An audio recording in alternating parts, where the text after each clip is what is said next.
All right. Hi, everybody. Welcome back to another episode of Excess Succeed. This is Gearface. Happy to be joined today by my good friend of the show, Blue. Hello, Blue. Hello, everyone. It's Blue. Um, Blue is here today to tell me a little bit about Sol Badguy, one of the main characters of Guilty Gear Strive, our protagonist. Incredibly excited to talk about this guy. I know a little bit about him. I know that he has red numbers, and that's about where my understanding ends. So Blue's going to be here to teach me right. Couple disclaimers before we get started. As always, number one, we're going to talk about playing to win on this show. That's not the only way you can play Exceed. You can play Exceed for fun. I encourage you to play for fun. It turns out that it's actually pretty fun to do that. If the lines of play that we're describing on this episode don't sound like fun to you, I'm not sure that they won't sound fun to you. They sound pretty cool to me. I like red numbers. Don't play that way. Play a way that does sound fun to you. It will keep you playing longer. You will have more fun in the process. You'll probably learn more in the process too.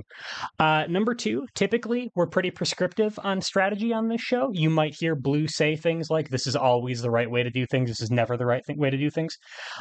Take all that with a grain of salt. Exceed's not a solved game. These are the rules to Blue's strategy with Soul. They don't have to be the rules to your strategy, especially because this character is actually fairly new. He hasn't been released in print for very long at all. He's been released on Tabletop Simulator for a while, so there's still plenty of room to develop this guy. If you think that we've underrepresented something or undervalued something, please let us know. Turn this into a conversation. I'm starved for engagement. Um, but yeah, all that said, oh, and one more thing. If you are brand new to the Exceed community, welcome. If you are just coming in from Guilty Gear Strive, so happy to have you. Hope you enjoy your stay. You might hear me slip up occasionally and refer to a couple of things, a couple cards that you've seen in your kit called Slash and Dust as older names like Spike and Assault. Um, uh, Completely cosmetic differences. They're just names from older seasons of Exceed. So I might mess up and do that at some point. But yeah, other than that, Blue, tell me a little bit about Sol Badguy. All right. Well, it sounds like you already know what's up with the character because Soul is the red number man, I'm so uh, excited. along with along with his fellow season 7 character May, who is red number lady. We'll talk Yep, about her another time. yep. Uh, so the big selling points of Soul, in my opinion, are that he's a all-rounder.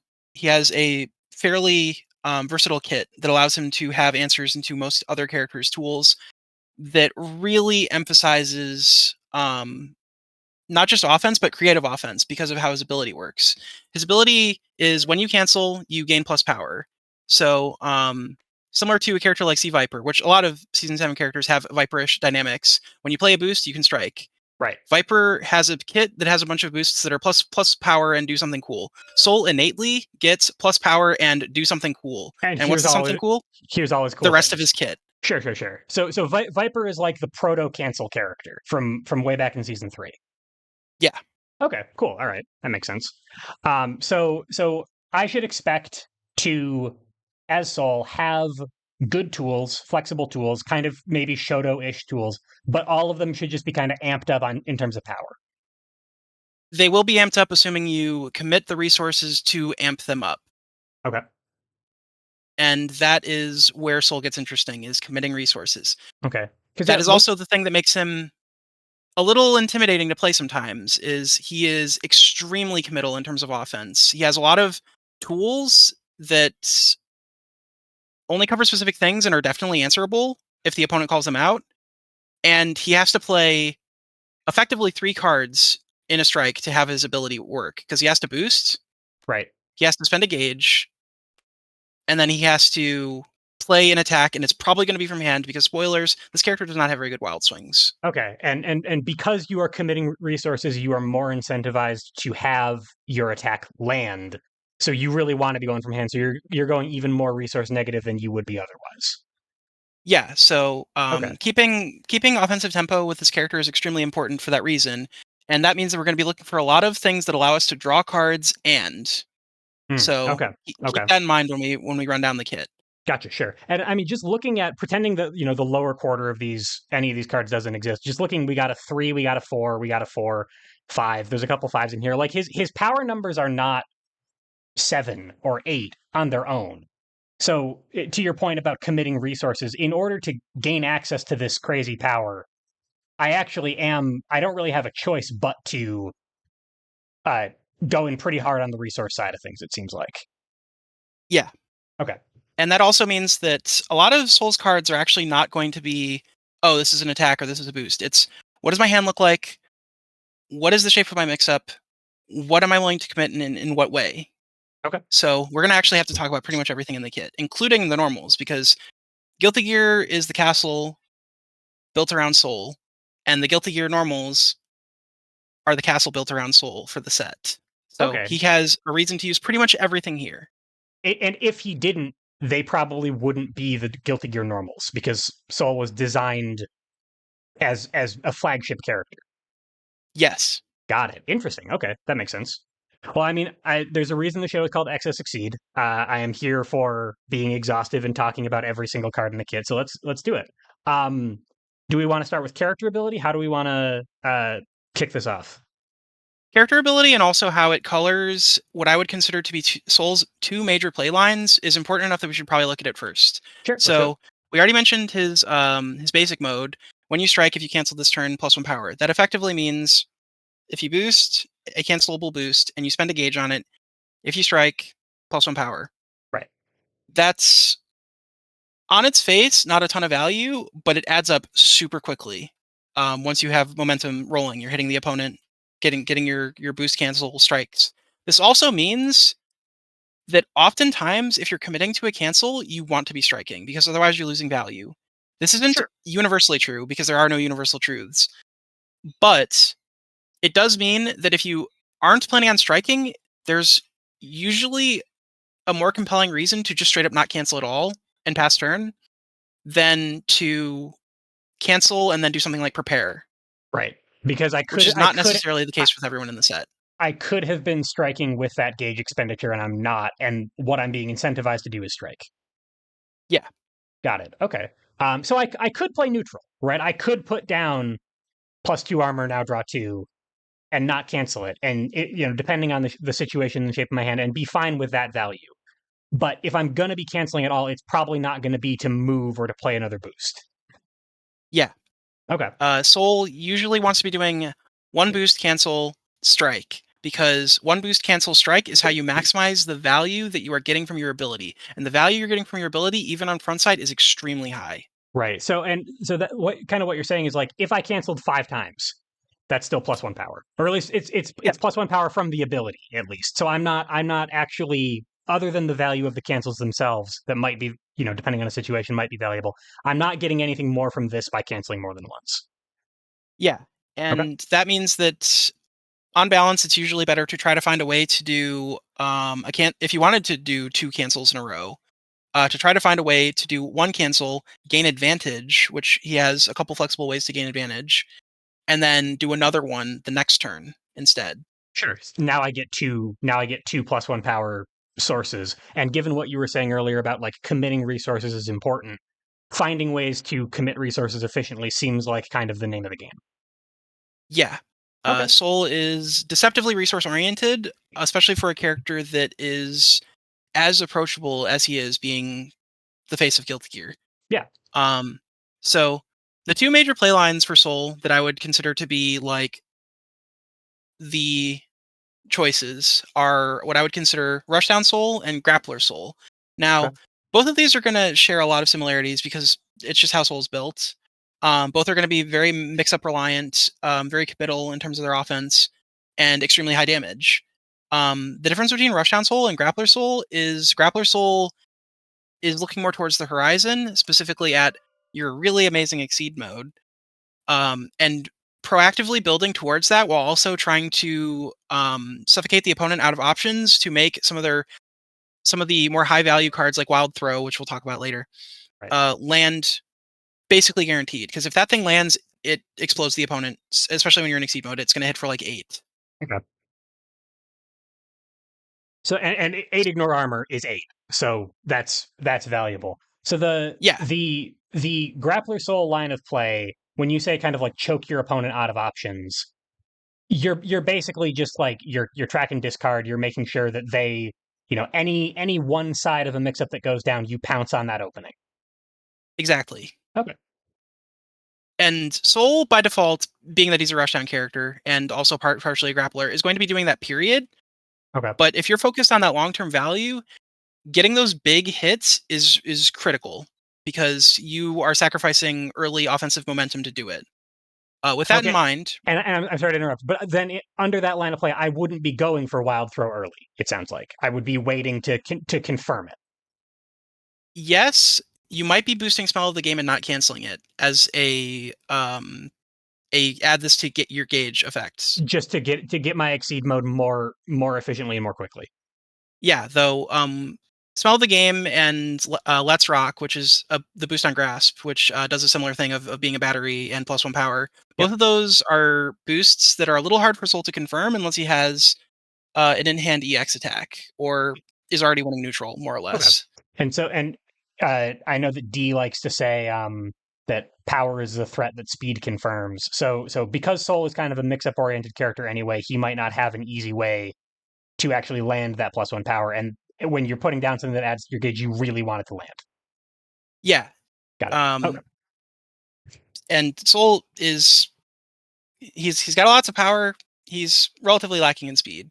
Okay. He has lots of utility despite not having a lot of speed, and he does have surprising speedy options and also surprising utility in his options as well. Um, but yeah, so Rushdown Soul is going to be more focused on the early game and just killing the opponent before the game has even really started. I personally find Rushdown Soul to be really nice into characters where you want to kill them before something big happens, which is usually going to be like them exceeding or into like a zoner matchup, them setting up a long range and poking you to death. Right. So into a character like Axel or a character like Nine the Phantom, for example, both of those are zoner characters. Axel, that -1 speed on his basic mode is really bad for him when Right. he's at range 1 to 2 from Soul because all of Soul's middling speeds now are suddenly way faster. Right. So against characters where it's like, I mean, to be obvious about it, against characters where you need to rush down Soul seems like the play. Um, Yes, if you need to rush down, you should rush you down. should rush down. Otherwise, long Otherwise, term value is great. maybe grapple. Okay, so welcome to. All right, thanks for coming to my show, everybody. This has been Excess Exceed. We did it. So in that paradigm, I'm absolutely throwing wild throw early sometimes as part of a mix-up. Yes, In order to be rushdown Soul, I can't really be looking at long-term value because I don't want the game to go to long-term. you should still be looking at it. You should still be thinking about it, but it is not your number one goal. Got it. Okay. And I mean, that's basically the difference between, I mean, that's what defines a rushdown character anyway, right? Like you're kind of strapping a rocket to your economy and turning it all or as much of it as you can into killing your opponent. Yep. Okay. Makes sense. So now that we've put down a lot of thoughts on our basic mode and exceed mode. Also, the exceed mode strikes. This cost says 3. It's actually 4. What you want to do if you're going to exceed is play a boost that's cancelable. Cancel it. I am having TTS issues. There we go. Um, Cancel it and then exceed. Because this strikes, you have canceled this turn. You have plus a bajillion power. Okay. And if I Why? come on, TTS, you can do it. And so because if I did it the other way, if I exceeded, now I'm striking, I don't have time to cancel anymore. The strike's already happening. So in order to Yep. actually confirm my power, I need that extra gauge in order to cancel ahead of time. Hmm. Makes sense. Okay. And before we actually get into the tip breakdown itself, just one more question about the play lines here. Because you described kind of like a specific set of use cases for Rushdown Soul, should I consider Grappler Soul to be sort of the default for all the times when I'm not doing Rushdown Soul, or are they kind of more interchangeable than that? Soul has a reasonable amount of flexibility with regard to playstyle, being that he's a Shoto. Right. Um, I really like Grappler Soul as the default, but I also play a lot of Rushdown Soul because it's fun. I try to build gauge naturally while doing the Rushdown strats, so that I can pivot into having stronger offense in the late game, um, when the opponent's options are down, and I can thus start playing crazy shit. Right. Um, So for me, the answer is yes, play both. As far as when you should specifically be looking for that long-term value, it's into the opposite type of characters who can contest your stats if you leave yourself with +1 power. So to bring back Power Lady, I don't know why my TTS is Yeah, freaking out, but TTS we'll is worry about really that having later. some trouble here. Yeah, don't worry about it. So If May flips, if I'm up against another rushdown character, I see what you mean. Yeah, sorry, continue though. yeah, if May flips and Soul is not flipped, she suddenly is outstatting you, and Right. you can't have that because this matchup is awesome. It's two gorillas beating their chest and punching each other as hard as possible. But that means that if one of them is punching harder than then the one that isn't punching as hard is going to fall down first, and we can't have that. Right. Okay. So in those situations where someone actually is of comparable stats to you, especially in the early game, if they're outpacing you economically, you're going to lose. hmm Okay, makes And sense. well, not necessarily lose, but it's going to be an uphill battle. Okay, you Soul got is to an call more extremely mix-ups. momentum-y character. But other characters to look at as far as that goes is a character like Ragna, who doesn't have overwhelming amounts of plus power. He does have a reasonable amount. He is another Red Shoto after all. Yep. But Ragna's got strong printed stats and is killer at trades. So what you care about in a matchup like against Ragna or another heavy, someone like Potemkin or Tager, is just straight up stunning them. Right. Stunning them is really important to deny them the ability to trade with you. And having +2 power is better for stunning than +1 power. Yeah, it's a similar dynamic as with Akuma, where +2 power is great, +3 power is even better. Right. And with Soul, I mean, spoilers, I actually can see the bottom fourth of these cards. I'm seeing quite a few bonus power sources in his kit. This +1 is actually probably +2. This +2 is actually probably +3. Yeah, and sometimes it's even +4 if you play Flame of Corruption, which Right, actually right. should probably be the first boost we talk about. Okay, sounds good. Yeah, what a segue. So the reason why I want to talk about Flame of Corruption first is because this is the cornerstone of Soul's neutral game. What little of it exists. Okay, This boost is either +0 to 1 range or +2 power cancelable. right. +2 power cancelable means that in basic mode you can reach +3, which is Yep, super relevant because it lets you stun with a bunch of stuff. yep. And So also so makes things that don't stun extremely threatening, like Grasp. And Grasp is an extremely important card to represent the threat of, so that the opponent eats wild throws. sure. So we've got, I mean, the basic example is +3 power slash stuns sweep. Or Yeah, and anything, anything with a 4 on it, which he has a couple of. And these can be, it's permissible that for a 4 power option to be on curve, you could be stunning on curve with Flame of Corruption into sweep, which is very strong. yeah. And Okay, then the reason why I say it's the cornerstone of his neutral game as well, what little of it exists, is because the +0 to 1 range aspect of it means that you can confirm hits, and confirming hits, and by extension confirming gauge, is Soul's lifeblood in the early game. Because if you don't have gauge, you don't have an ability. right, right. Yeah, good point. Okay, so I could put this down at range 2 from my opponent, not cancel it, and be holding a grasp in my hand. And now suddenly, I like you mentioned earlier, like I don't really have any above curve options. Now I do. Yep. Okay, and This is actually a pretty common opener, is playing at range 4, because Soul's range 4 game is a little weird. His range 3 game is a lot better, and you have some nice canonical combos within your kit with Night Raid Vortex, which is an absolutely amazing card. And actually, we can probably transition into talking about our Swiss Army knife specials now: Night Raid Vortex, Gunflame, and Volcanic Viper, which is why okay, I set these yeah, three aside over here. sure. Okay, so before we get off of Flame of Corruption really quick, so I'm using this cancelable or non-cancelable, either as like a combo finisher kind of thing with the power, or just enabling something that's going to get me gauge in the early game. Yes, Okay, generally speaking. makes sense. Makes sense. All right, yeah. Tell me about these these Swiss Army knives. All right, so let's start with Night Raid Vortex. And I guess to spell out the combo: close 3. If you closed fewer than 3 spaces, draw 1. Close 1. If you close fewer than 1 space, +2 power. If you play this at range 4, then you get to choose if you want to have a 6 power Night Raid Vortex or a 4 power Night Raid Vortex that that draws a that draws card. you a card, right? And so, and if and this would be at post reveal timing. So if they wild swung an assault or something, or did something that would change where my range is, that would change where the range of the strike is happening, I can choose it then. Yes, although notably, if they wild swung into an assault or played dive or something, then you just get both. So the Okay, opponent decided to good point. donate to you a card and also +2 power. Right. Okay. But otherwise, I just get to say, all right. Well, if they're playing something that I need to stun, if they're playing some, I don't know, like the 5 guard, four guard special or something, cool. I'll get the plus power. Otherwise, sweet, I'll get a card. Yep. And to now talk about Night Raid Vortex more generally, this is a 1/4 card that is speed 2 and has 6 guard on it.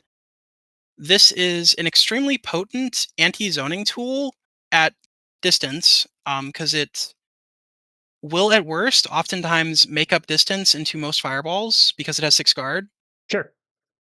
and at range 4 specifically often trade with them instead, which is useful. Right. And at range 1, it is an extra slow, which is always nice to have, especially when they have straight up 6 guard, Yep. like Night Raid Vortex does. And because it's 1/4, it counters cross. It's a cross counter and a grasp counter. So it's like a dive sweep. Yep. Okay.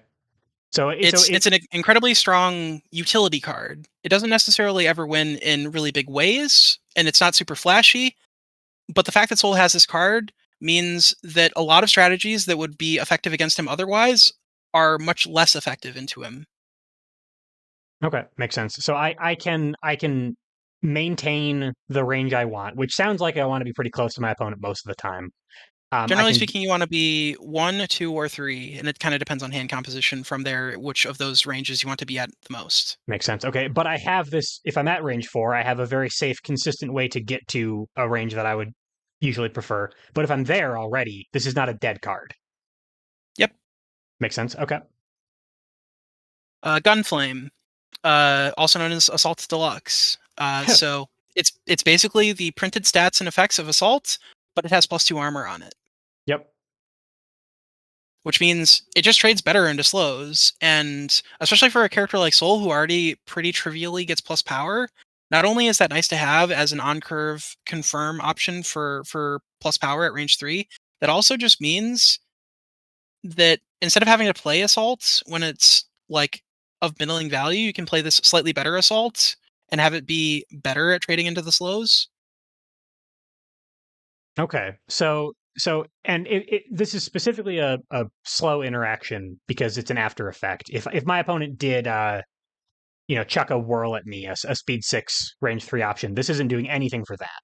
But it's to That is call out correct. slows. But the thing that would beat an assault or would make assault problematic to play would be a slow attack. And if I'm trading evenly into sweep and also gaining advantage, I probably just won that strike. It is much easier to write it off as a win than it is with Assault, where it's much more murky. Right. And then once you start adding in plus power, those are wins every day, baby, even if you don't stun that sweep. Right. Yeah. Now I'm trading up. 6 in advantage is way better than 4 in advantage. Like sort of I didn't hit a break point unless maybe I did because I'm Sol. I might actually hit a break point. But It is entirely possible you hit a breakpoint.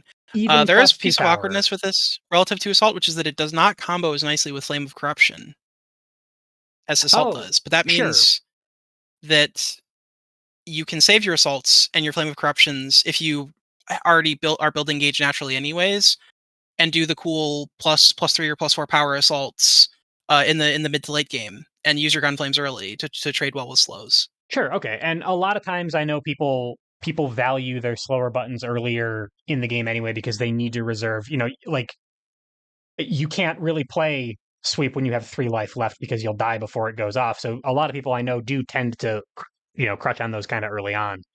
Yep. So having early game assault like late game assault seems like a solid play. Yeah. And you're gonna notice that a lot with Sol is that he has options that overlap in utility somewhat, so that he doesn't. These are sorta, but not exactly. But these actually are basically the same. Right. So that he doesn't run out of mix-up options if he consumes them early game, which means that despite having an extra card in his deck, which means that he has a slightly awkward flow through his deck. He does have enough card draw to get around that. But Right. even if he runs into like an EX deck, for example, and he's throwing a bunch of EX attacks, which is the scariest thing you could probably ever have to deal with as the opponent. Even if he's throwing out like EX Dust, EX Slash, Right. EX Night Raid Vortex, he still has the Sweep, the Gunflame, the Bandit Bringer.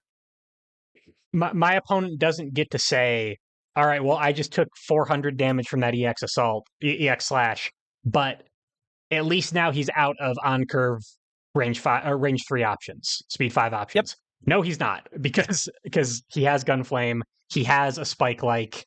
The redundancy in his kit lets him be more aggressive with any given side of a mix up, right? Yep, and Okay, this is also why being a bit more freeform with how you're spending your options is fine, because unless you get a really weird deck composition where you get like all four of your assault likes in a row or something, and you just have to spend them early, right. you're usually going to still have something left of that shape going into the mid and into the late game, which the mid to late game is mostly going to be pretty compact because Sol is a character that has a lot of plus power. It's not going to last very long, but I do need those options. Yeah, you Right. wanna maintain your threats, Okay. so the opponent has to keep guessing. Um, I think that about covers Gunflame. It's assaults, but better, and Soul deserves it. Lol. Yep.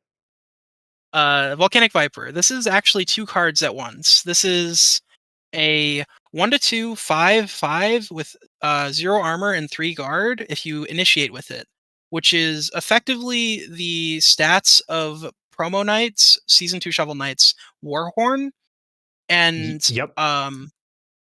something to note about that shape, 1/2 5/5 with 3 guard, is that that is one of the best shapes that you can staple any form of stat boost onto, because no matter what you're stapling onto it, you're getting value.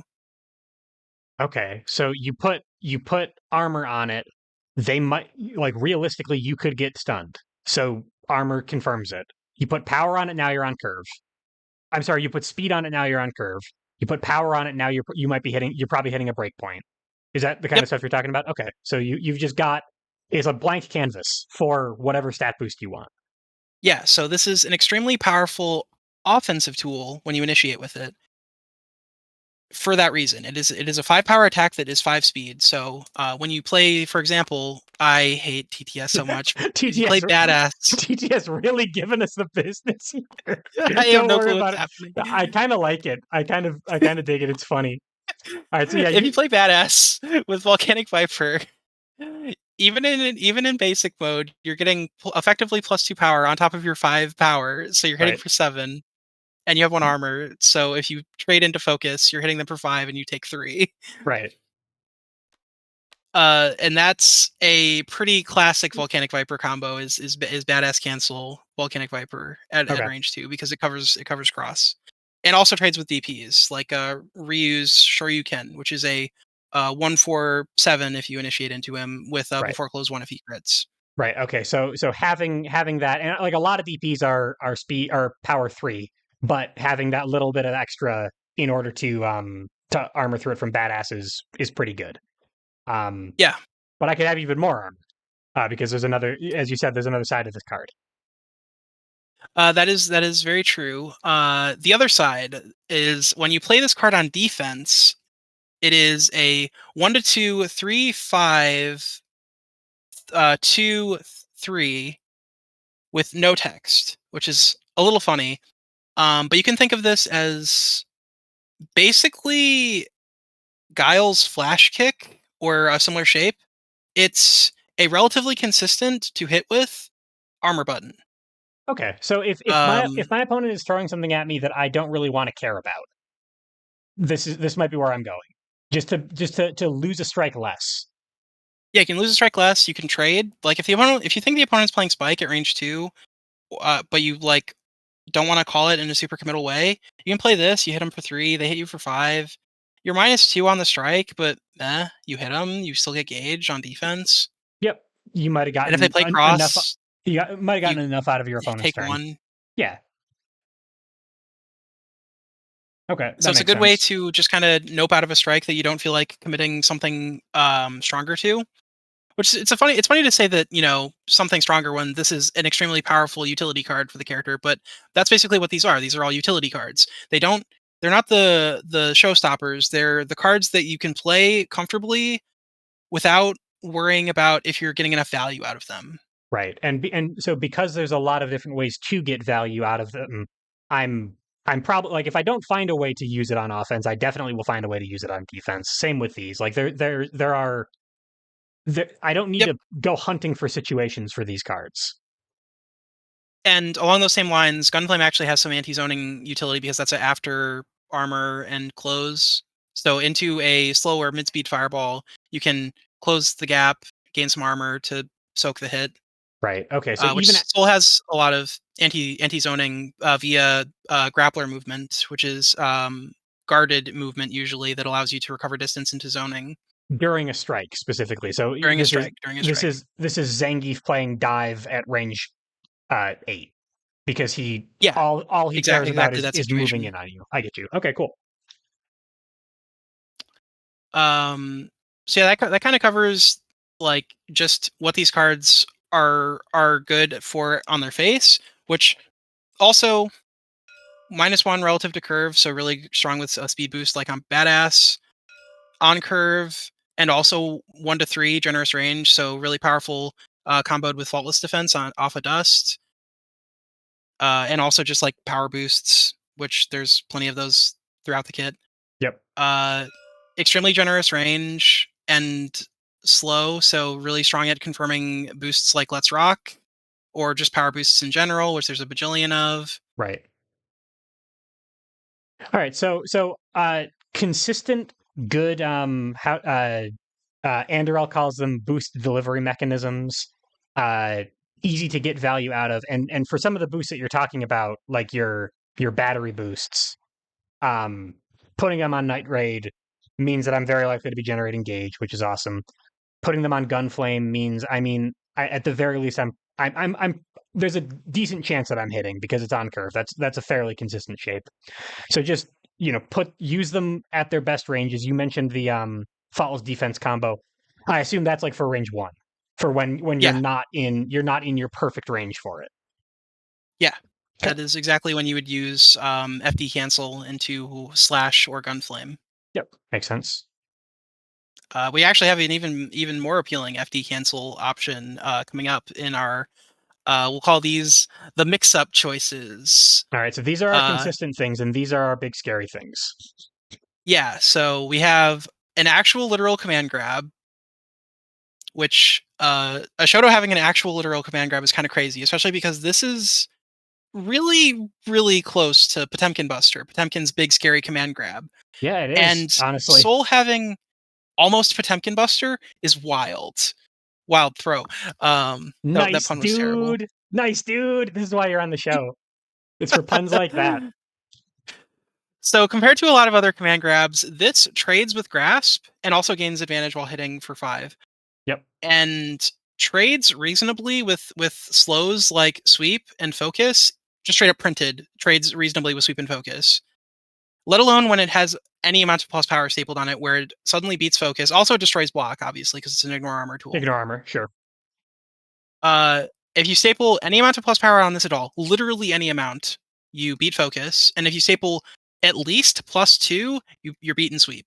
And I can't imagine where I would find +2 power as Soul. So really, it's impossible to beat Sweep with Yeah, Wild yeah. Throw. But it's a nice dream. It's such a struggle to stun sweep with Soul. He has such trouble hitting for 7. Right. We talked about this even before we got into the kit breakdown as being like a checkmate button for Grappler Soul, being this like really scary threat that you're trying to confirm. I assume because the ability to stun, sweep, focus, and block is just really, really strong. But is it just like not? Yes. It's just not a consistent enough shape to really throw it out whenever you want. That's the funny thing is it's actually deceptively consistent. So especially if you're playing Rushdown Soul, throw it out. Okay. Check to see if the opponent is afraid of it. And if the opponent is afraid of it, abuse that. Right. Play Night Raid, play Sweep, play other cards, and suddenly the opponent's going to be sweating and they're going to start eating wild throws. And the other relevant part, and this is why it's relevant as a potential checkmate option, is it's an ignore armor option. You have an ignore armor option at range 1. You have an ignore armor option at range 2 to 3. Yep, The gonna be opponent hard cannot hard to stop safely you block from, yeah, anywhere. pretty much anywhere on the board, up to range 4, thanks to Flame of Corruption. Yeah, true. Okay. And when So you have the amount of power that Sol can get, the fact that the opponent can never truly safely block is extremely awkward. got it. Okay. So I'm wild throwing in order to make my opponent as rushdown soul. I'm doing it when my opponent isn't respecting it enough. If they are respecting it enough, they're trying to either get out of the way because it's only a range 1 card, or they're trying to break um 4 power, which is not hard to do. But for one of the cards that they'd be doing it, which is grasp, it doesn't work at all because at range 1, grasp beyond curve option, awesome. I'm gonna beat wild throw. That doesn't work. So Yeah, so if they're throwing something else down, if they're playing below curve assault in order to beat it, um, uh, like what other plays is the fear of wild throw enabling? I guess I'm is how I should phrase that. so let's say the opponent is saying, "Oh, you're playing Wild Throw. I'm just going to cross out." Well, you have Night Raid. Okay. You can call it out with Grasp by outspeeding the cross. You can call it out with Night Raid by trading with the cross. Yep. If the opponent goes, "Oh, I'm going to be really cheeky and defend with range 1 slash," well, let me introduce you to my good friend Volcanic Viper. Yep. Who will Please need 6 to 7. who will murder that who will murder that slash. Okay, so you are basically like, it's not enough to say they're afraid of wild throw. It's you have to call it out generally with a fairly specific option if they're going to be Yeah, trying to beat wild throw. if they want to beat Wild Throw, they're probably playing a card that itself has middling speed at range 1, and that means that you can instead outspeed and stun, outspeed and stun, outspeed and stun, trade. Or chase them down and trade, and now they're still in a bad situation. All right, so all and many of these are easy buttons to use anyway, as you said, Yeah, right? Like Volcanic Viper is not something that I'm like working super hard to find a use case for, but it's enabled by wild throw existing. yeah, especially if the opponent is trying to be cheeky and call it out with your range 1 slash and dive, Okay. which dive is funny because it actually covers the other. It's not necessarily a dominant threat, but the other like strong threat that covers the other halves of it, which is Night Raid. Yeah, So sometimes you do just have to go, screw it, we ball. Here's my range 1 5 speed. makes Please sense. please check this mix. Yeah, honestly, I mean, like when you get into the Yomi layers and you are representing odd corners of the mix up in order to like, that's Exceed, right? Like, so eventually somebody is gonna beat the canonical threat, so you play the weird stuff. Yep, and that is actually one of the things I really enjoy about Soul. It's something I enjoy about Rushdown's characters in general in Exceed, and it's something I especially enjoy about a lot of the Red Shotos because they don't sacrifice matchup versatility for having a bunch of weird options that they can throw out as mix-up options. They have regular old tools, but they're just super threatening. Right, sure. And I mean, everybody has mix up options, but if my opponent is not afraid of the mix up option like they will be with wild throw, it's not really a mix up. It's just, now we're just playing kind of things at random. You can Yep. you can prey on this, and that makes it interesting and exciting gameplay. Yeah. Okay. So So moving on from Wild Throw, let's talk about Bandit Bringer. Bandit Bringer is actually 2 cards at once. It is Dust. It yep. is an extra copy of Dust that does not ignore armor, but combos with Flame of Corruption in exchange. And it is a effectively 1 to 3 3 speed guard card with 4 guard if the opponent is cornered. Okay. Yeah. Because before advance 2 is the same as before close 2 if the opponent can't actually meaningfully change the board such that you whiff. Right. So And that's what them being th- cornered does. there's no rain shadow on this anymore. So if they are cornered now, suddenly they can't really deal with my um they can't press slow anything slow safely anymore. Yeah, and the existence of effectively a sweep that ignores guard for Soul is really great and also plays into that grapplery nature. Because similar to Ragna and most grapplers, he's going to naturally work the opponent towards the corner by just chasing them. Right. And then once they're there, they have to hold some extremely threatening mix-ups. So I'm at range 1 against my opponent in the corner. Um, I've got Bandit Bringer, I've got Wild Throw, both of which are super scary. Actually, honestly, if I'm at range 1, my opponent really can't press Grasp at all, can they? Um, Yep. because of these two cards. Tell me more about these mix-ups. So in addition to these general options, which Wild Throw does have a funny property where it uncorners the opponent, but if you get a big enough payout, then uncornering the opponent is fine. And also sometimes you can go for a cheeky Wild Throw. Yep. Uh, and if the opponent can't answer that, then they Then they sometimes just get owned. then they die. The other corners of the mix-up is Sol's general tools. Sweep. If you're at range 2, Dust and Volcanic Viper. Volcanic Viper, if the opponent can't cross out of it, is way more consistent. You can just start stapling power on it like crazy without worrying about losing to anything else. Right. Okay. So and then they're trying to they're trying to armor through my power. They're trying to mitigate their worst case with focus or something. Cool. Awesome. Bandit Bringer. Yep. Take some damage. I win a strike for free. And it wins in usually pretty middling ways, but we can make it win better once we start talking about the boosts and how we can apply those to the different attacks. But before we get to that, let's finish running down the kit Yeah, sure. because a lot of the boosts are going to be like, oh yeah, this is like great utility, and it works with like all of these. Fafnir. Fafnir is a funny jank card, and it's really good with faultless defense, especially at range 1. This is actually one of the instances where you can make a pretty reasonable argument for doing a 2-cancel chain. If you do faultless defense, the boost on Dust, and then Flame of Corruption, the boost on Tyrant Rave, and staple them both onto Fafnir, you just built a pretty cool 2-gauge ult that effectively reads 1 to 2, at least 6, 4, 04, so relatively consistent before close 1. So Yep. trades with Grasp as well. And then with Flame of Corruptions before effect on it. So if the opponent does not play Grasp, instead of hitting them for 6, you hit them for 8, Yep. which means it stuns focus. Which is yeah. All right. So I would love to counter both Grasp and Focus. That sounds pretty good to me. Oh, Okay. and also cross because you have before close 1 in addition to before close 1 on a 1 to 2 shape. So Yeah. you just like cover everything by building Y- a cool 2-gauge alt with your specific hand comp. you're still playing uh you're covering a lot of different sides of this mix up here. Um, as you said earlier, though, when you are canceling, you are spending a lot of resources. It's not just gauge. This is Yep. also an ultra. It's also another card from hand. So this is committal, but it It's extremely committal. also just hits for So 8. this is more of a dream, but it is a very very cool way to use Fafnir. And the way that you're mostly going to use Fafnir is as an additional card that notably has one of the higher printed powers among Soul's kit. Right. So just a source of really easy breakpoint math that isn't as consistent as some of the other options. Effectively, Okay. I don't need to put 3 power on this to stun sweep. I can do it with 2, but it's slightly below curve, and yeah. that's the trade off. Okay, makes sense.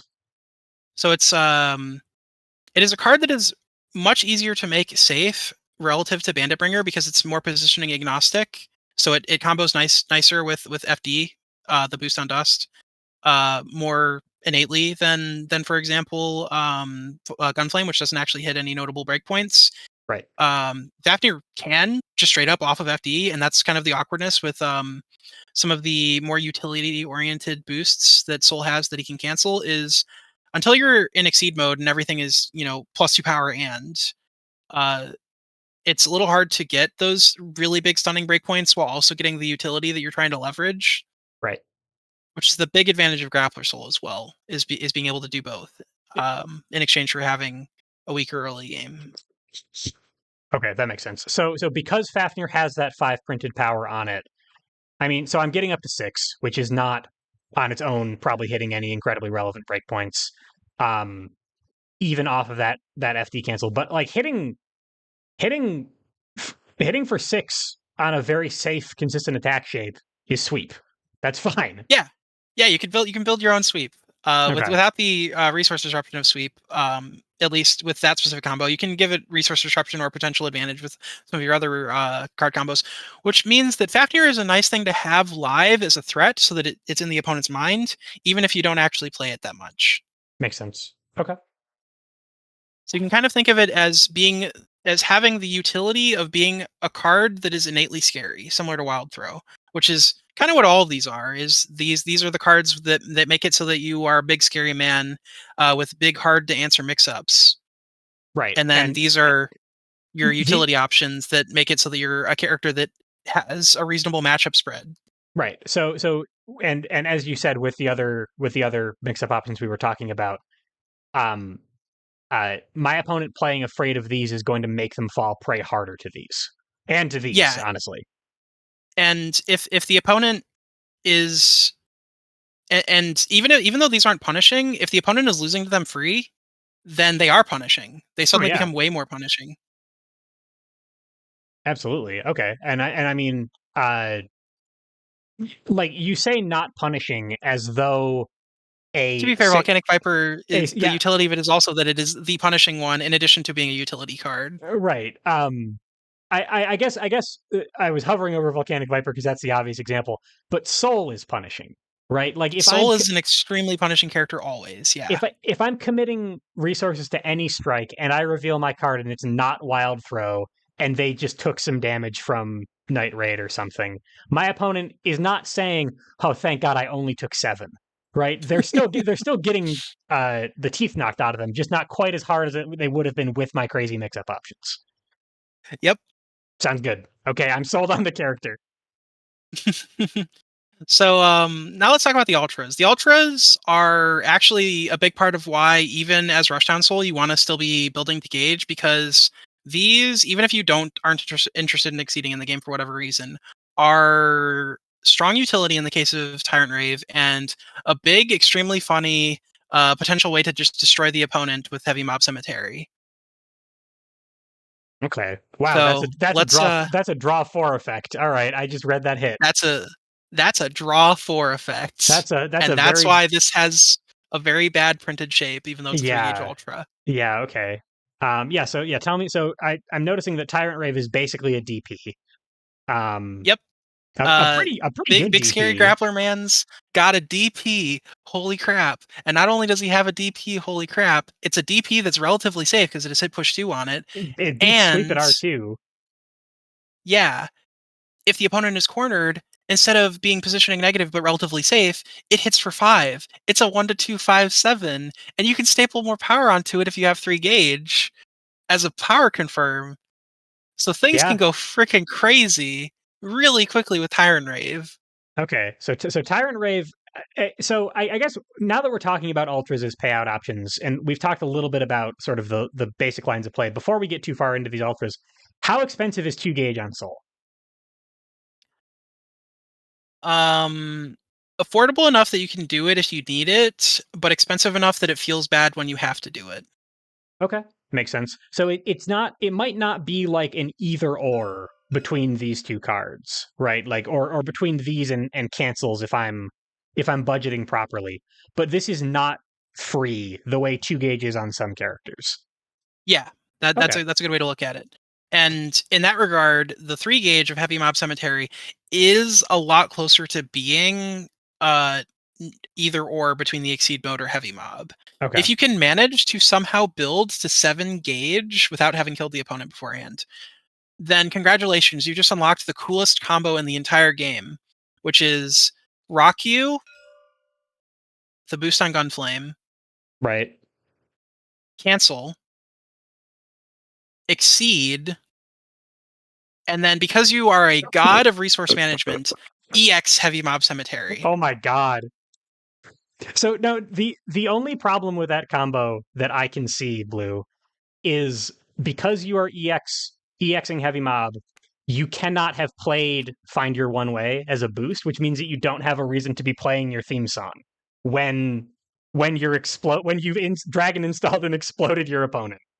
It's fine. You can think of the second copy that you discard as EX as being your theme song. True. That's actually a really good point. So we still do get that synergy. That's good to know.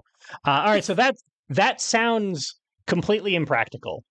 Oh, it's But insanely impractical. If you but ever land that, you probably have awesome. already won the game long ago, but it is really cool, and that general setup that I just described is also mostly how you're gonna be playing Heavy Mob is some form of EX, either through Badass or literally playing both copies, probably with Rock stapled on or some other form of plus power. Rock is really nice because if you have reason to believe you're gonna stun the opponent, which Rock makes easier to happen, especially in combination with your even basic mode, and especially when you play at EX, Right. then that just reads after gain advantage. And that's a hit draw 4 after gain advantage. And you Yeah. want to know what makes advantage even better? Hit draw. You know Draw what makes four. it absolutely fucking insane? Hit draw 4.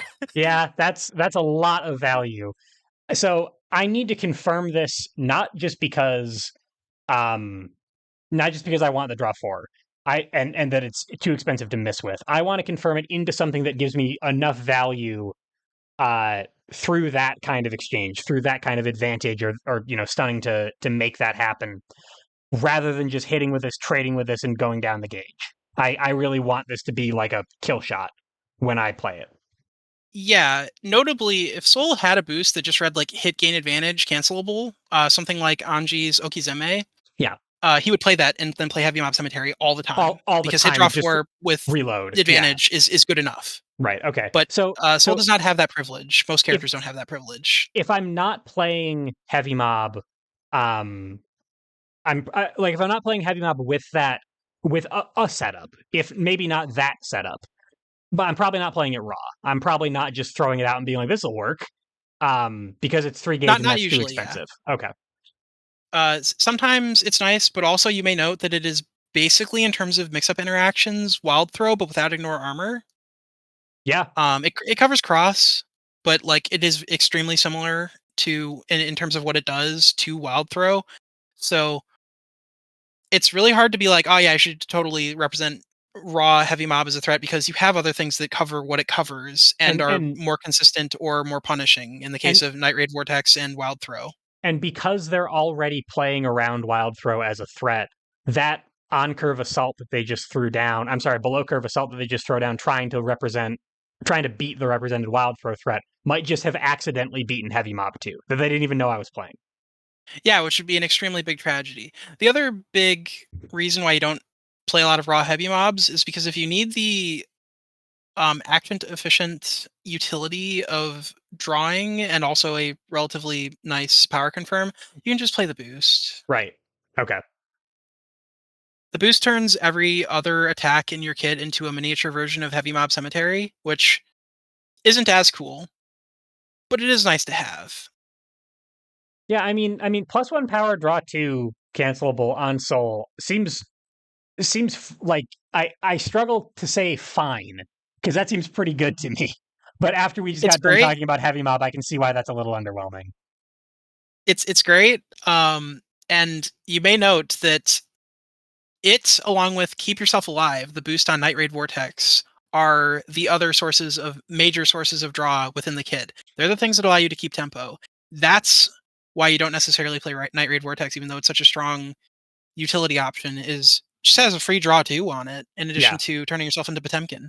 Yeah. Okay. And I'm not seeing any other card draw outside of Night Raid itself, which means that if I'm spending either side of this card, like kind of a lot of my economy is in this one card. A lot of it Um, is centralized on Night Raid Vortex, Heavy Map Cemetery, and then the other places where you can find it is Bandit Revolver and Raku. You may note that all of your draw is centralized on your strong utility right, cards. on the cards that are easy to play. Yeah. Okay. So I'm gonna, despite having several sources of draw, I might be struggling economically with this character.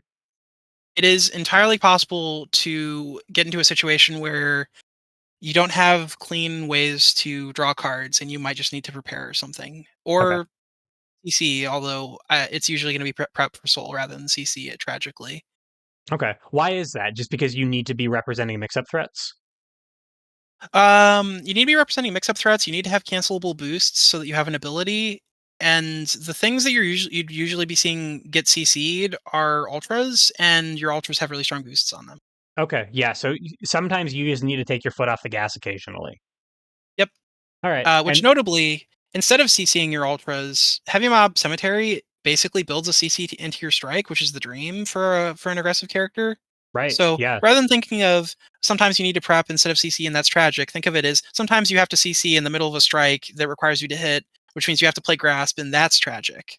True. Yeah. And I'm only getting +2 power on this or something, right? Like the the upside of stapling a really really strong boost onto a consistent attack when I'd rather be doing it onto a scarier mix up attack in order to confirm that draw too. That's not the worst downside I've ever heard. I'm still hitting. I'm still hitting hard. Yeah, and if you're not at range one, you can staple it onto Slash or Gunflame, and congratulations, you now actually have a really strong option with especially with Gunflame, Assault that trades favorably with Sweep, gains advantage, and draws. And draws. So And it gives you we just got done everything you talking. need to keep pressure. We just got done talking about the synergy between drawing a lot of cards and advantage. This is still there, right? Like Yeah, if so I'm not you getting may note heavy that mob, I'm getting it. Find your one way.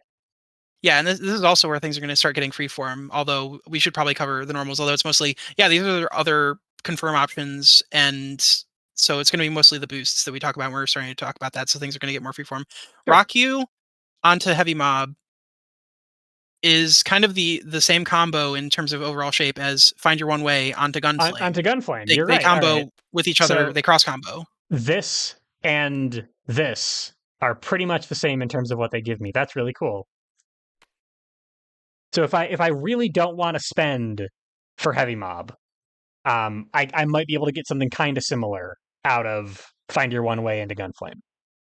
Yep, and not only is it similar, it is in a lot of ways more consistent, like harder for the opponent to answer, and it's available much earlier, and Yeah. it's a consistently reasonable threat throughout the entire game, no matter where you are, really. And no matter where my opponent sees that I've dipped below 3 gauge, they're not afraid of heavy mob anymore.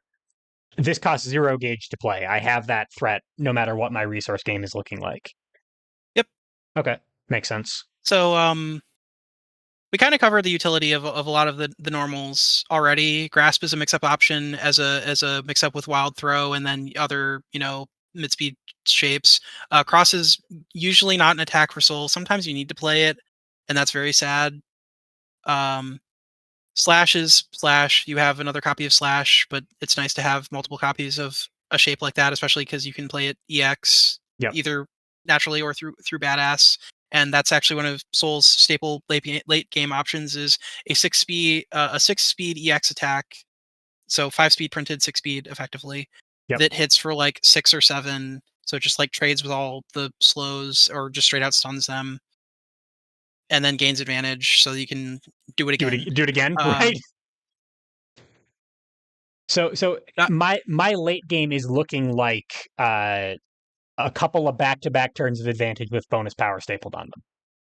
that is, I'll call it the dream, but it really is often the reality just because if you find the hand composition, because Hold does so much damage, it's like, oh yeah, you do like assaults into wild throw into sweep, and you're looking at like we'll pretend that we never ever boosted a cancelable plus power boost, so we're only getting the ability. You're looking at like a 5 into a 6 into a 7. Right. Yeah, I mean that those numbers add up, and then I can make those way way way stronger with all of my bonus power stuff. Yep. Makes sense. Dive is it actually is kind of like Bandit Bringer, where you really like playing it in the corner with some guard on it, as just a way to confirm a whole bunch of power when the opponent is cornered. Otherwise, it's an on-curve button. You kind of have grappler dynamics, so you can use it in the same way that Geef does, where like Sagat throws low tiger shot, and you're like, well, at least I'll make up some distance, I guess. Right. And it's also just an option you can throw out to confirm a hit in the early game, assuming the opponent doesn't have an above curve option at range 4, which, to be fair, a lot of the anime season characters do. Yeah, most characters these days have a fast dive or something that makes this quite a bit less safe than it would be otherwise. Luckily, because you have Night Raid Vortex to cover those, you can leave the opponent in a situation where they are more incentivized to play a slow and confirm your dive hit. It also combos nicely with Flame of Corruption. It has the same non-committal. Do I want plus power, or in the case of dive, do I want to avoid the opponent's attack? That you can choose after revealing, depending on exactly the positioning and value you're looking to get out of the strike. Right. Dust is ignore armor. That is its big piece of utility relative to Bandit Bringer. Is that it has ignore armor at range 2 to 3, and that is extremely important for Soul, being that he is plus power man. Yep. So every Sweep is and you sweep. mentioned before everywhere that wild throw is not making my opponent afraid, dust will. Yeah, and that is a big deal Yep, for a absolutely. character like this. Making it so the opponent never feels comfortable blocking is good, even though if the opponent blocks you, they're probably not super happy about it because you're throwing fives, sixes, sevens at them. But because you're spending so many options all at once, it still is annoying. So you want to disincentivize that and also just confirm your damage. Right. Sweep is sweep. I know that's like kind of a boring thing to say, but I'm sure everyone who knows of the speed curve has played enough of Exceed to realize that sweep is a absolutely cracked card. Oh And yeah. obviously, within the context of a kit like Plus Power Man over here, it's great as a tool to just confirm power. It's consistent enough. People are trying to beat it all the time, and it's not trivial to beat even then. Putting plus power on sweep to stun focus, or even more than that, because you can, and just be able to throw it out. Uh, that's terrifying. Yep. Focus is focus. Soul's defensive options are often quite committal in shape. So having a relatively non-committal defensive option in the form of focus is really appreciated. Um, Otherwise, you can kind of think of it as wild throw, but less punishing. But it hits at range 2, which is relevant into specific matchups. Yep. Um, but you use it like focus. You use it the way that most other characters do. Block is a battery. You can use it to build gauge. Yep. And that's what he wants. Okay. And Yeah. other than that, you probably don't care too much about block other than get engaged with it. Block is often going to be force because Soul wants to keep up tempo.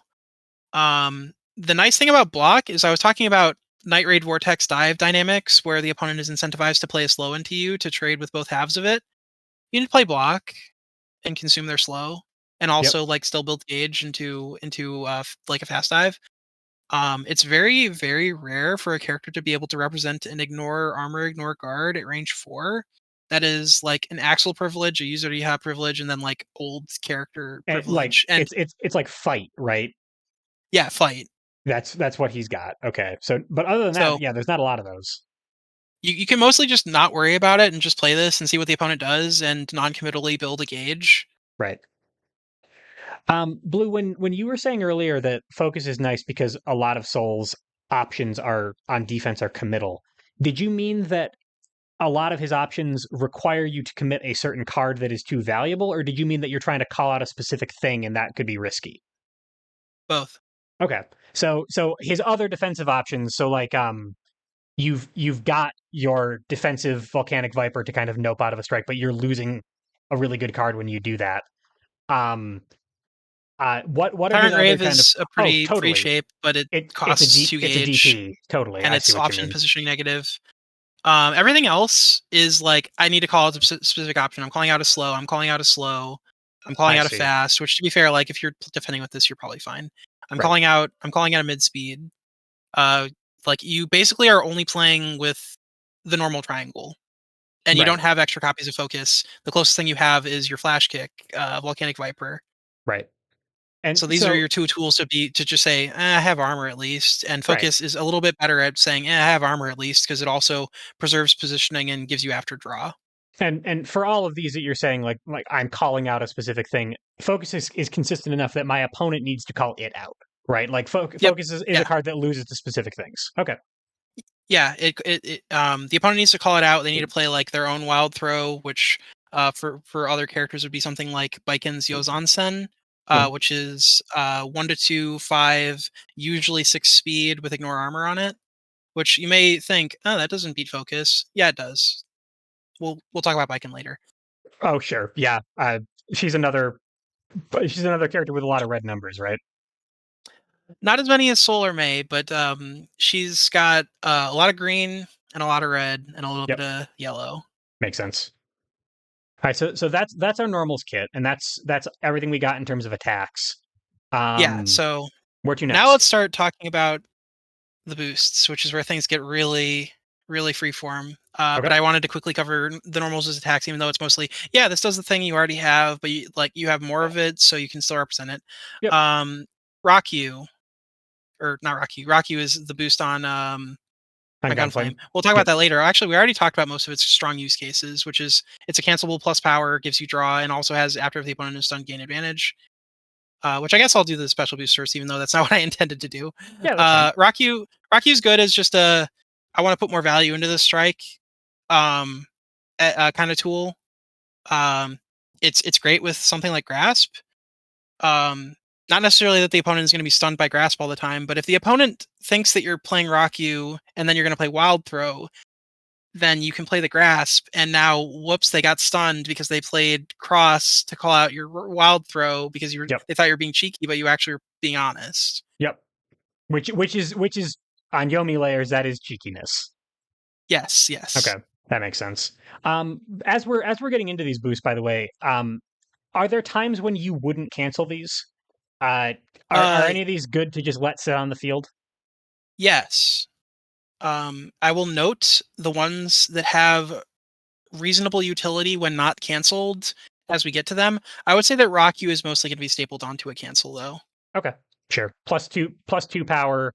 Uh, Gain advantage means that if your opponent strikes into you, uh, when you're not canceling it, you've kind of maybe probably wasted that advantage. That makes sense. Yeah, you lose a lot of value from it just by losing out on winning speed ties, losing out on guaranteeing positioning, which is especially relevant into other season 7 characters, and losing out on the value of advantage. Makes sense. Okay. Which, jumping back from Rock You, since I misspoke and meant to talk about something else, but to Bandit Revolver. Bandit Revolver actually is a tool that you can sometimes play and just not cancel. It doesn't give you a lot of extra value when you cancel into it because it's effectively on basic mode +1 power and in exceed mode +2 power which +2 power and is still good. Right. So literally all of these boosts are going to be awesome if you're in exceed mode because +2 power is good enough on its own. But a lot of the value of Bandit Revolver is in the footsie utility of it, the now close one draw one, because the value otherwise is just a hit sweep. A hit the opponent must discard a random card, which Right. is And nice, but it's not crazy. it's kind of tough to evaluate that, and like there's no break point that hits, right? Like if you are talking about, oh yeah, +3 power is way better than +2 power, it's kind of tough to evaluate what exactly numerically uh a random discard is because it's random. Yeah, and I would generally say that if we're trying to generalize all of Exceed's interactions into goodness points, I'll call them, that a Right. hit sweep is usually going to be worth approximately 1.5 goodness points, which is to say that it usually gives you a little bit more value than um, if the opponent just needed to pay a force, or if you had like just straight up +1 of a stat. Oh, because Uh, because if they were paying a force, they might not have chosen that particular card to play. yeah, they choose whatever's the worst card in their hand Right. to discard or pay as force. That makes sense. Okay. So it's a little bit better than that, but it's not amazing. It's not as good as a +2 stat, which is a notable jump up. And then +3 stat is like in goodness points. We'll continue to call them is like a +3.5 goodness points, even though it's only +3 of the stat because breakpoint Now math. you're hitting breakpoints that are important. Okay. But so this is nice to do, and I might be canceling it, but this actually is just a thing I can do in neutral and have some positioning and some draw and be sort of not too committal, except I've lost a volcanic viper.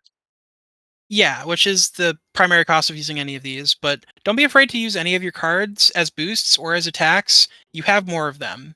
You Right. probably will be fine. Right. Okay. And also, there, like, it's not like I don't need, like, no one in Exceed needs to hit with every card because everyone has more, has an overage of power in order to kill their opponent. I don't need to hit with all of these as Sol, right? Sol Yeah, hits hard you don't enough even that need to hit with a quarter of your deck right, sometimes to right. kill the opponent. So don't be too like greedy with holding cards in hand. You can boost them. It's okay.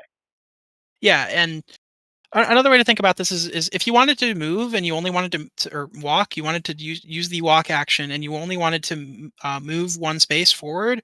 This is more efficient than taking the walk action because it moves you one space forward and draws you a card. So it's basically the value of CCing the card and using it as a walk action Yep. force together. And also maybe sometimes you hit the opponent with it and confirm the sweep effect, which is nice. Um, so if Volcanic Viper is a mostly a utility card where the utility on offense is holy crap, that's a really scary shape, and the utility on defense is wow, that's a really non-committal shape, then you can think of the boost as being another form of utility that the card just gives you. Everything this card does is nice and is a thing the character likes, and none of it is like crazy. The closest thing to being crazy is the part where it's Warhorn. Yeah. Um, but like that's also a way to use it that is less safe, relatively speaking, because it is still answerable, Yep. Okay. Yep. often That answerable, not necessarily always answerable. that makes sense. Moving on to Night Raid Vortex, we actually touched on Keep Yourself Alive a little bit, saying the thing that competes with Night Raid Vortex because it's such a strong shape is that it has a free draw two on it. It also has +2 armor on it, which means that you instead of just stunning the heck out of the opponent, because if Sol had too many ways to do that, he would be not fun to play into. You can pretend you're Potemkin for a turn and win the trade, even though you don't necessarily stun them. Right. Which is what Keep Yourself Alive reads is a way to Keep yourself alive. literally keep yourself alive and just like keep offensive momentum in a way that is a little bit more guaranteed than trying to get the draw out of Night Raid is sometimes. Um, while losing out on the shape Right. effectively. Okay. So the fight between Night Raid Vortex and Keep Yourself Alive is not consistency. Night Raid has plenty of that. It's consistency of economic value. Because I'm positive I'm going Yeah, to get the now draw two out of Keep Yourself Alive. that is exactly what it is. And sometimes you need to play Keep Yourself Alive just to keep tempo. Sometimes you need Night Raid Vortex really badly because you're in a zoning matchup and you need to be able to make up distance. That's a matchup thing. In a lot of matchups, that isn't necessarily going to be a big deal, and you're going to play it both ways. And it's just going to Right. be what opportunity strikes first. Makes sense. Is this another one that I'm mostly canceling? Yes, but it's not as ironclad as with Rock You. Okay. Makes sense. I can see plenty of utility for now draw two and +2 armor when I'm passing turn to my opponent, but I can definitely see I sure would like it to be +2 power and +2 armor. Um, Yeah, which is literally Exceed Mode Potemkin. yeah. Yeah, it is. But yeah, the utility if you don't cancel it versus if you do is do I want to do a Potemkin strike or do I want to have a relatively safe defense and also basically a deluxe prepare action, Yep. That makes which sense. is relevant because as I noted, Soul does often have to prepare rather than CCing, and this along with Bandit Revolver on Volcanic Viper are more efficient ways to cycle through your deck rather than preparing because Right. you're moving through it faster or you're doing other things at the same time. Right. Sure. Okay. Then how about Smell of the game. smell the game? Yeah. Numerically, kind of a mediocre boost, but Soul appreciates it for two reasons, which is that it's not a +1 power boost; it's a +2 or +3 power boost, which is way scarier when you're canceling into it. And also, it lets you keep momentum because if you hit, not only do you get the attack to gauge from hitting, you also get this to gauge. So even if you did cancel strike, you're still getting 2 gauge at the end of it, so you're profiting, which is really nice for keeping momentum and like trying to build to gauge breakpoints while playing the more rushdown game. Right. Obviously, wild throw is really important to threat to represent, but also smell of the game is really nice. Is just like a way to get value, especially on those grasp strikes that I was talking about with Rock You. This is actually the thing that you're mostly going to be playing with your grasps or your other consistent options. Is just let me confirm some gauge real quick. I want gauge for something else for many Yeah, things later on. let Having me two gauge confirm. off of a easy strike is pretty solid. Yeah, let me confirm my gauge. Let me confirm my power. In exchange for giving up this really cool and threatening mix-up option. Yep, makes sense. If you since I said I was going to, if you're not canceling this, it's because you're playing it like you play Let's Rock, the boost on Grasp, Yep, which we can talk about that when we talk about Let's Rock, since Let's Rock is smell of the game but more basically, but not cancelable, right? but not cancelable. Imagine if that boost was cancelable; it would be I know, insane. right? Free on Bandit Bringer. I'm talking a little too fast. Um, Advanced Retreat up to 2, cancelable. This is really potent because you can choose the exact positioning of the strike that you're going into if you cancel it, Right. which is a rare privilege for characters to have, especially with this amount of flexibility built into it. Within the context of Soul's existence, this is a thing that feels a little bad for you to play because rather than being a big, cool +2 or +3 power now strike boost, it's a +1 or +2 power now strike boost. But sometimes you got to play it. Sometimes you're in a zoner matchup and you need to recover distance while maintaining offensive momentum. Sometimes you just want to recover distance and you don't want to strike, and that's when you wouldn't cancel it.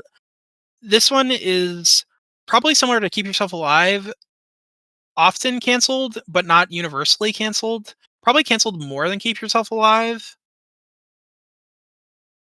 Yeah, I mean, now, move now strike is incredibly powerful. Like there are so many use cases for that. Like, get yourself to an on curve place. Get yourself to a place where your opponent doesn't have a useful mix up option anymore. Get yourself to your opponent's worst range.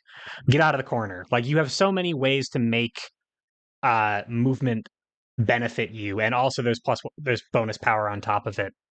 Yep, Um, I can definitely and see especially in the Exceed mode, utility. the +2 power, in addition to moving like crazy, is actually super good. Yeah. And I know I'm talking down this boost mostly because it feels bad because Soul's entire existence is about having as much plus power as possible. So having less of it sometimes feels bad.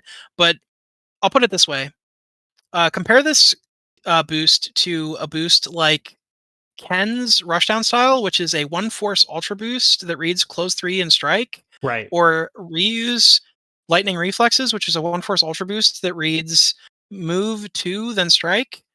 And then think of that in combination with Ken's Overpower, which is +1 power now strike. And that is essentially the value you're buying from this boost is Lightning Reflexes and also Overpower together for a slightly more restrictive but numerically cheaper price. And like those are like for people who have not watched the Ryu lesson, like that's a really strong boost. Like lightning reflexes is amazing. Rushdown style is great. Overpower is great. Like there's a lot. Like you just named some very very good cards. Uh, and and we're talking about it as though it's not the most exciting thing Soul can do. That's good company. The cards that you just named.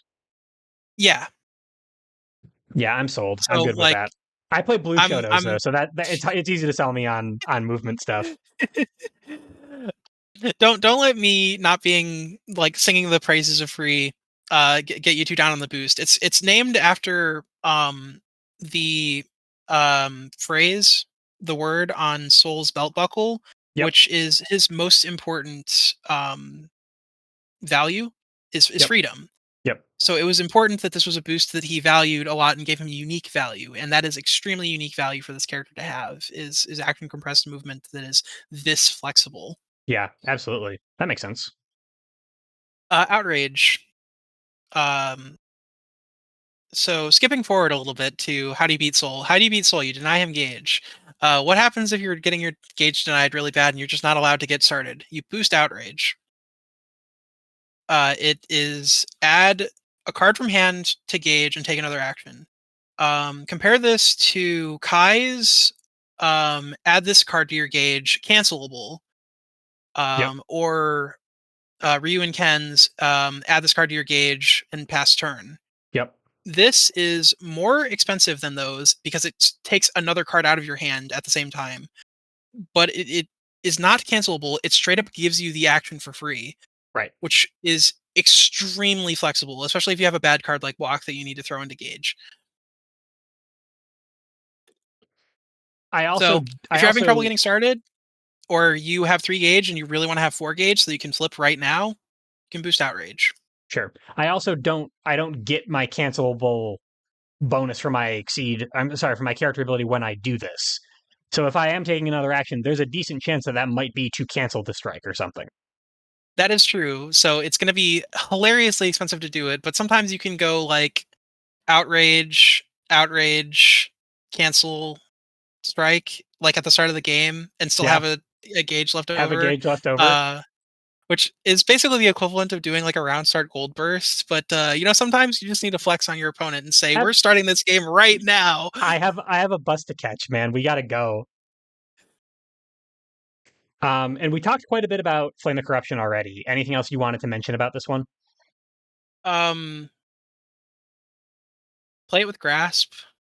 It's really sick. Grasp is a deceptively important card for Soul It as seems a like it. represented threat. It's come up a lot. Yeah, Grasp is not usually great for a lot of characters, but when you have such an easy time getting plus power, Grasp suddenly becomes godlike. right. One like I would love a 167. I would love a honestly, I would love a 177 in Exceed mode. Like this sounds pretty good. 177, there it is.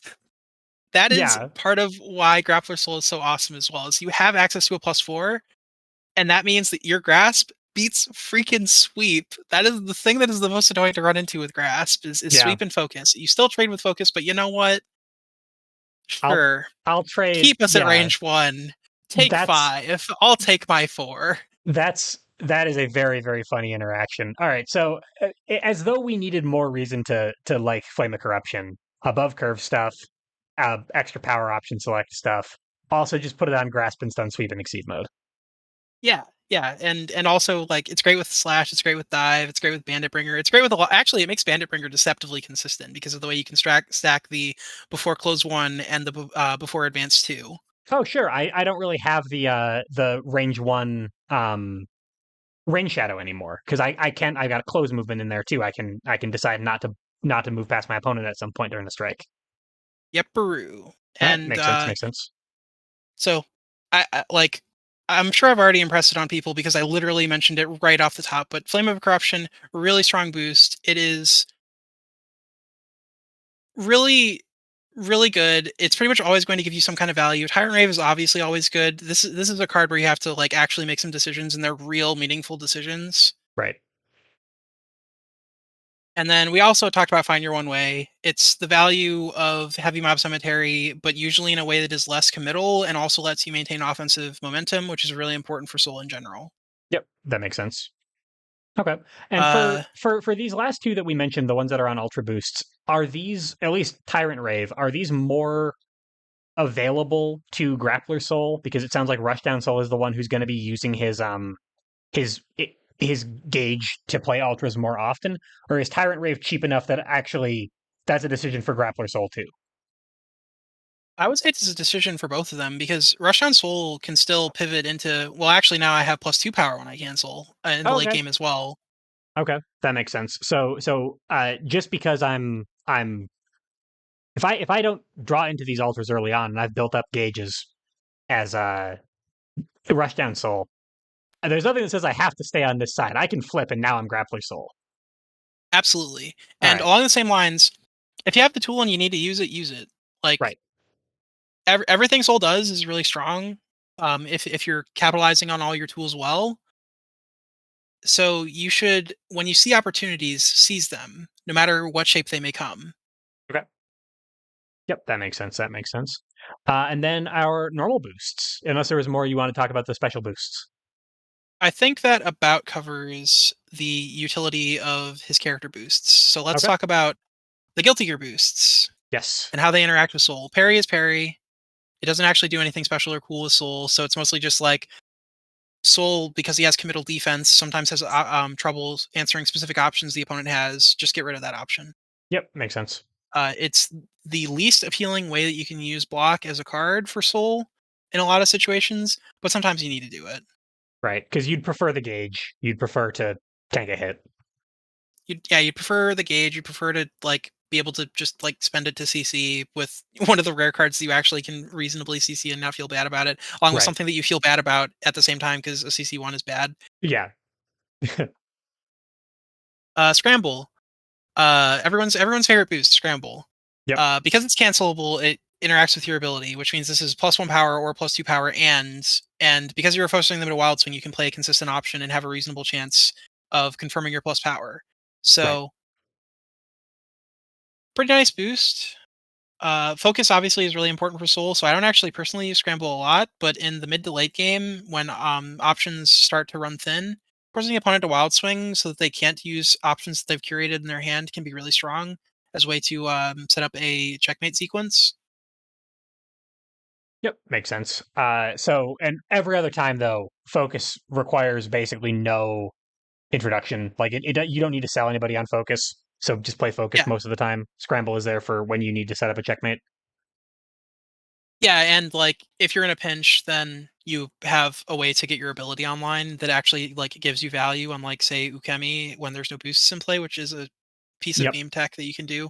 Wow. Yeah. I think I've seen like the AI on browser exceed uh pull that stuff off sometimes. But Scramble Kai actually and gives me Soul value. have Yeah, Scramble gives you actual value. Kaiens will have genuine reasons to do MTU Kemi cancel. I don't think anyone else in the set really actually Chip does as well, but specifically when he's in Exceed mode. Oh yeah, But yeah, that it's makes it's sense it's for rare draw. for the AI to be doing something that's reasonable there, but it is sometimes Right. reasonable. Right. All right, that makes sense. Badass. Hell yeah. Yeah. Amazing boost. Super awesome. You're losing a sweep when you boost it, so that kind of sucks. Uh just like with everything else that Soul does, and I'm going to be saying this a lot, don't be afraid to use badass if you have a setup that badass makes stronger or just straight up ironclad, Right. depending on options that are available. Sweep is a strong card, obviously, but badass, especially on Soul, is so good. Especially when you're in Exceed mode. That's +3 power and Plus +1 three, speed. That's plus one speed. Vega and Zangief stats. You can Yeah. pretend to be Vega or Zangief without any setup requirements except playing a copy of Sweep and a Gauge. Yeah, that's insane. So and good set like okay, the threshold for good setup or setup made better by sweep or unanswerable by sweep with those stats on it, it's not hard to reach that threshold. But you already mentioned Volcanic Viper as being particularly awesome with this. Yeah, What was Volcanic Viper, Gunflame, Gunflame, Fafnir, Slash, Dive, Dive? Yeah. Grasp if you want to make sure that the opponent continues to be afraid of Wild Throw. Yep. Which, like, obviously, X Grasp is mediocre, but sometimes you need to throw out numerically bad options so that the opponent continues to be afraid of your numerically threatening options. Yep. That makes sense. We're playing mix ups here. Okay, and we actually talked about quite a few use cases for faultless as well. Yeah, I feel like Uh, we've already covered most of it. That's why I said this is gonna start to be a bit more freeform. yeah, Flawless defense is great on attacks that have large range bands on them that don't have guard, which is assault. It's yep, great with assault, which slash. It's great with gunflame. It's great with Fafnir. Um, you start to lose value with certain other cards because something like Bandit Bringer or Night Raid Vortex has the guard that you're looking for on it already. yep. And then if the opponent is cornered, you can play it with Dive, which Dive with Faultless, especially if you're in Exceed mode, that's 7 power with 4 Stun, guard and stun sweep. effectively 1 to 4. Sounds Pretty good. good stuff. Sounds good. Sounds good. Would you ever leave it on the field without canceling it to try to get some gauge out of it? Oh yeah, Because all the so time. okay, That's actually the main way you're going to be playing it. Because I wanted to cover the cancel use cases because those are more exciting and right, also actually oftentimes more rare. This is a way to say strike me or I'm going to build gauge for free, right, which is a really tough proposition for the opponent. And even though Soul has weird defense, his weird defense is a lot less weird when he has +4 guard in play. So you can often still confirm into gauge if the opponent strikes into you. right. And yep, that makes sense. And now you're using your opponent's turn to get something out of it. So that is Yep. a win for you. Okay. Uh, Ukemi is a boost that is good in matchups where you care about boosts that you need to discard, which is to say, if you're playing against like a season 5 or a season 4 or a season 3 character, yeah, um, where they have strong boosts that you need to have the answer to, then yeah, Ukemi is great and it lets you completely reverse momentum, where say Ryu or Ken plays Way of the Warrior True Master, which is plus 2 power and plus 2 speed. Instead of sweating in your britches, you can go Ukemi, cancel, strike, with bonus and power. now, yeah, now instead of them having a power and speed advantage on you, you are striking into them with a power advantage. Yeah. Yeah, all in one go, you reverse the situation. Against season 7 characters, they're often going to be canceling their own boosts, right? So if they leave something on the field, cool, then you can ukemi it, but they might not. Yeah, so within the context of season 7, the boosts that you're often going to Ukemi are actually other characters' normal boosts. Let's Rock and Yep. Faultless Defense are common ones. Badass occasionally. You sometimes see Badass no cancel past turn as a Yep. way to play effectively season 6's Superior. Yep. Which, like, I don't like playing a sweep. I don't like boosting a sweep and doing that, but it's a reasonable play, and it's one of the only ways that you can pass turn and not be at a complete disadvantage in season 7, unless you have options that are reasonable already, or you're Right. just like fine with wild swinging. Right. Makes sense. Okay. And otherwise, I mean, ukemi is ukemi. It's been in the game for a while, but the big difference here is that I have bonus power. Yeah, so it interacts with your ability, so you have extra juice when you need to do your Ukemi, but otherwise you're mostly just using it the same way every other character does because it's a Yep. tool that is important for characters to have in general. Yep. Makes sense. Dash. We got a close range brawler on our hands, so he freaking loves dash. Yeah, yeah. Closing in, anti-zoner stuff, get out of the corner stuff. It's a lot of the same. It's a less flexible free, um, but that's sometimes I need distance, right? Sometimes I just need to come in from range 4 or something. Yeah, and notably, you mentioned the uncornering on this. Dash is on slash, so that you can't do dash, cancel, slash, Ah, but I can. Soul's got Gunflame. Yeah, I Soul can do can that. do it. Okay, so my opponent's here. Uh, 1, 2, 3, 1, 2. Now they're cornered. Yep, That's messed up. that's a pretty strong way to use your kind of funny hand where you have a slash and also a Gunflame in it, and you're cornered, which is kind of a rare thing to happen for Soul, but sometimes it happens. Yep. I mean, if you're spending so much time cornering your opponent, at some point somebody's going to do something like this to you. Very um, true. and try to reverse it. You can reverse it right back. That makes sense.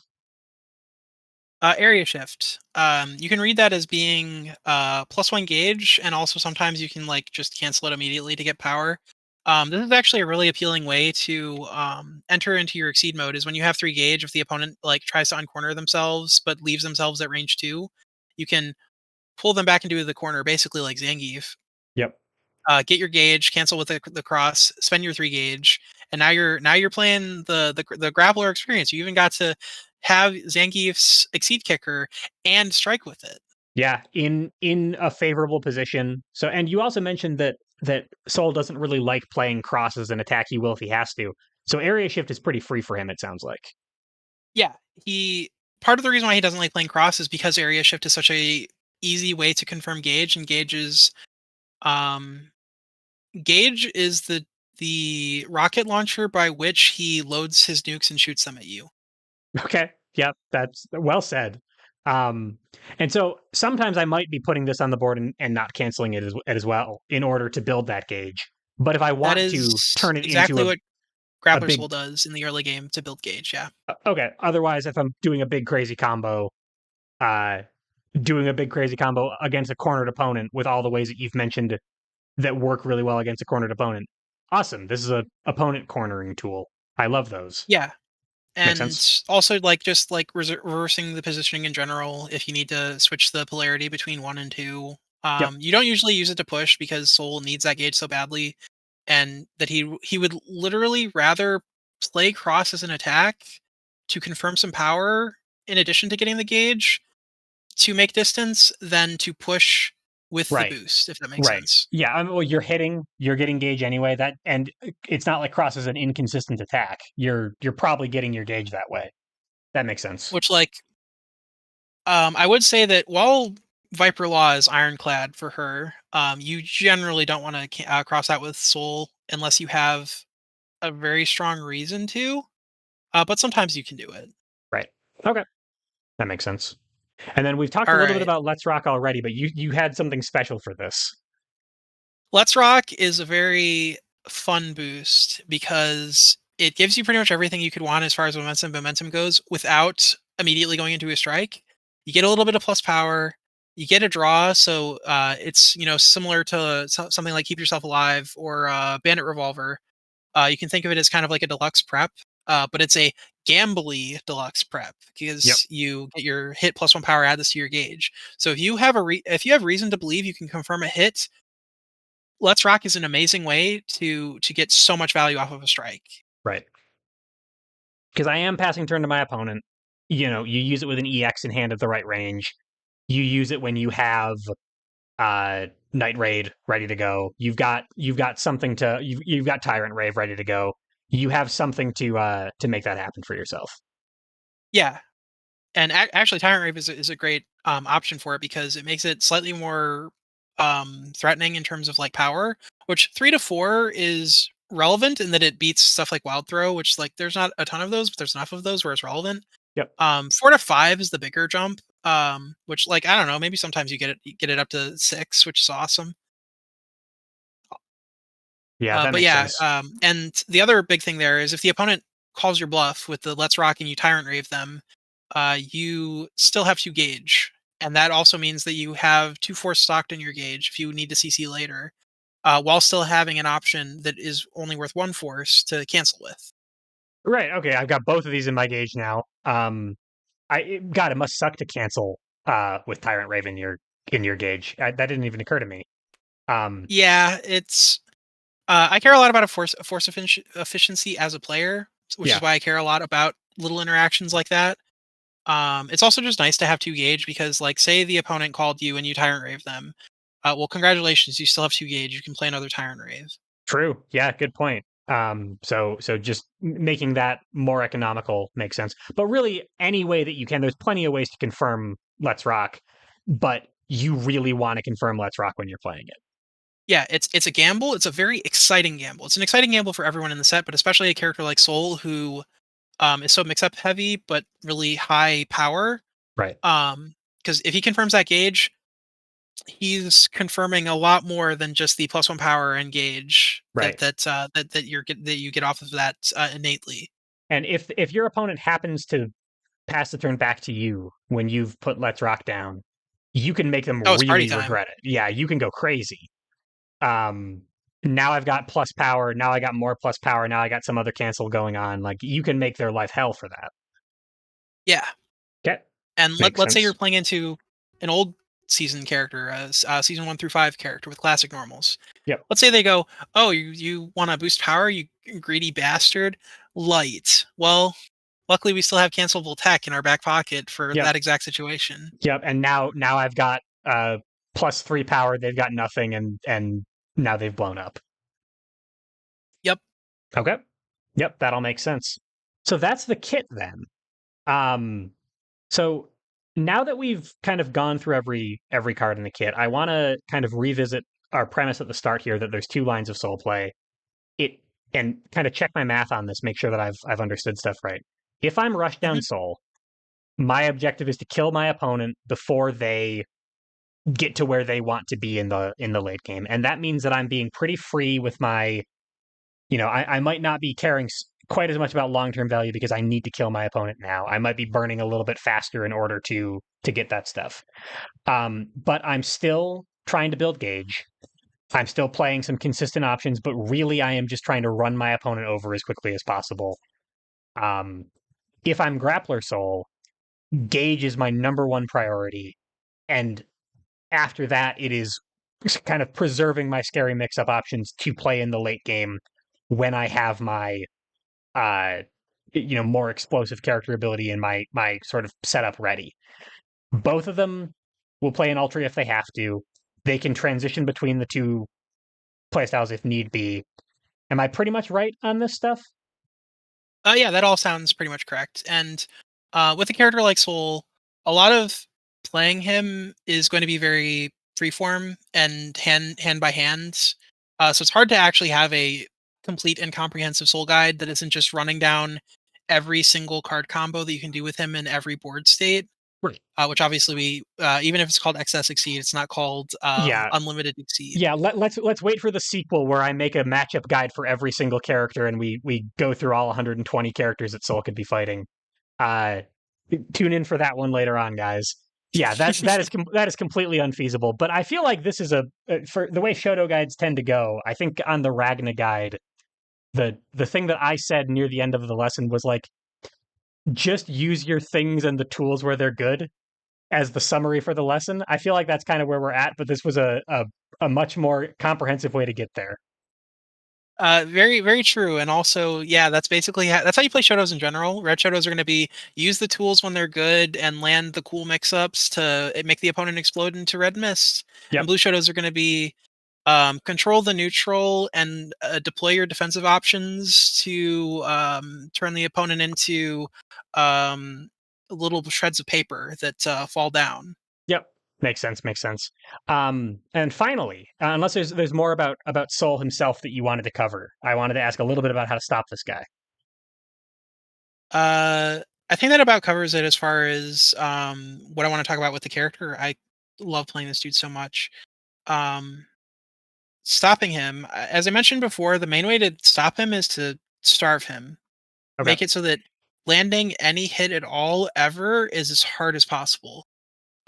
If you get into the mid game and Soul has not gotten started, things are super bad for him. If he's boosting outrages, not as like a greedy way to get his offensive momentum going early, but rather a way to get started, period, things suck because Okay. outrage is so expensive, even though it lets you get your stuff for free.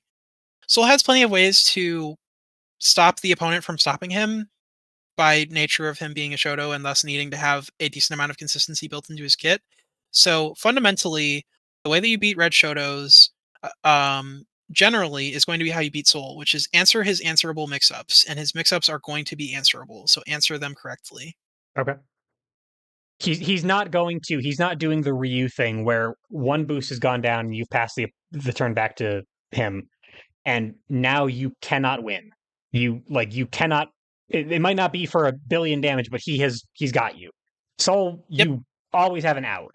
It's just that the out Yeah. is kind of a high wire act, and if you're wrong, you're dead. Yeah. You need to call the mix-ups right, but calling the mix-ups wrong is really scary. Um, Preserving options is really important. Like beating him in the resource management game in general is a good way to beat Soul. Obviously, that's like a pretty tall ask because his kit is deliberately built to make the resource management aspect a little bit easier for him. Right. He does have draw So boosts in some places. yeah, and also just the resource management of option management as well. Oh, sure. He's got redundancies, so you can't run him out of the mix-up as easily. Right. That makes sense. And if I'm gonna be answering his mix-ups, I probably can't consistently answer his mix-ups by guarding through them. He's gonna hit me too hard for sweep to ever be consistent. I've done like this is like my 65th lesson or something.